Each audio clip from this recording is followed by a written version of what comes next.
Cemitério, um lugar sombrio e cheio de mistérios. Muitas pessoas não podem nem olhar ou passar perto de um deles. Outras trabalham e passam seus dias dentro desses mórbidos lugares. Mas, mesmo os mais experientes podem ser surpreendidos por algo aterrorizante que altere sua vida para sempre. O relato a seguir é justamente sobre um desses casos. Essa história foi contada por meu tio. Minha falecida avó morava no interior do Maranhão.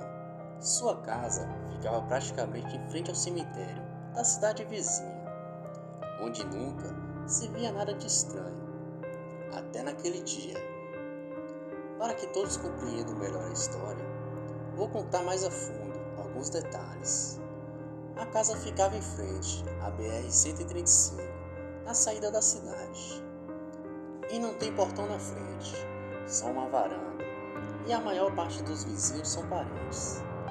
A BR-135 é uma rodovia que liga o meio do norte do Brasil, o Maranhão, e termina em Belo Horizonte, Minas Gerais, sendo corrente com a BR-040, entre os entrocamentos de duas rodovias, em Paraupeba e Belo Horizonte, em Minas Gerais.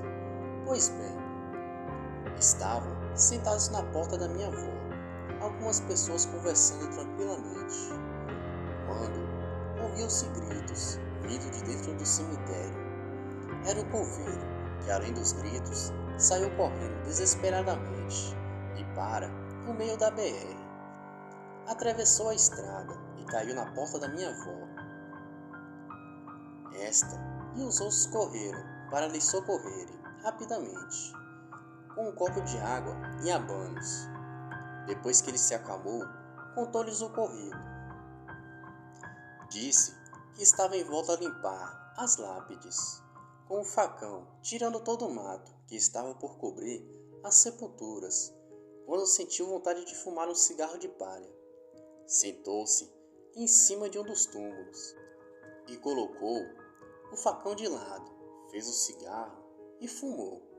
Descansou um pouquinho e, quando procurou o facão com a mão, disse que o mesmo não estava mais ao seu lado e que, quando ele se virou, viu um homem e uma mulher bem sujos e com roupas bem velhas e rasgadas.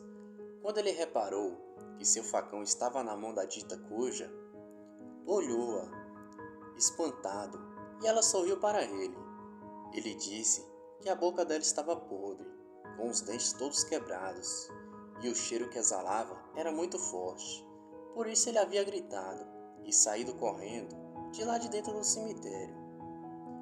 Meu tio e os outros homens resolveram voltar lá com o pobre coveiro, que não queria de modo algum voltar ao local, mas necessitava buscar seus pertences. Logo na entrada tem um túmulo, daqueles que parecem uma casinha, onde geralmente colocam-se mais de um membro da família. Não me lembro o nome do tipo de sepultura.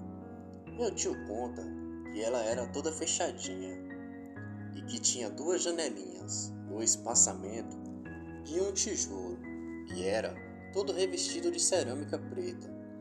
Quando o coveiro aproximou-se dela, começou a gritar, e quando ele armou-se para correr, os homens o agarraram e pediram para que ele se acalmasse e dissesse o que estava acontecendo.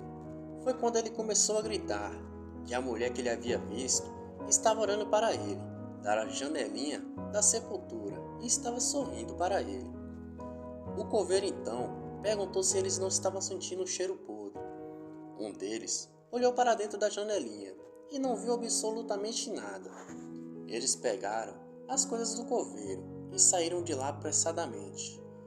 O pobre coveiro, depois de 12 anos de serviço, demitiu-se e passou alguns dias sem passar por lá, até que um mês depois, ao tentar atravessar a BR-135, um carro atropelou ele e ele veio a falecer. Será que tinha sido a morte tentando lhe avisar que sua hora estava próxima? Isso não se sabe, mas até hoje essa história é contada pelos moradores daquela região. E aí, você teria coragem de trabalhar de coveiro?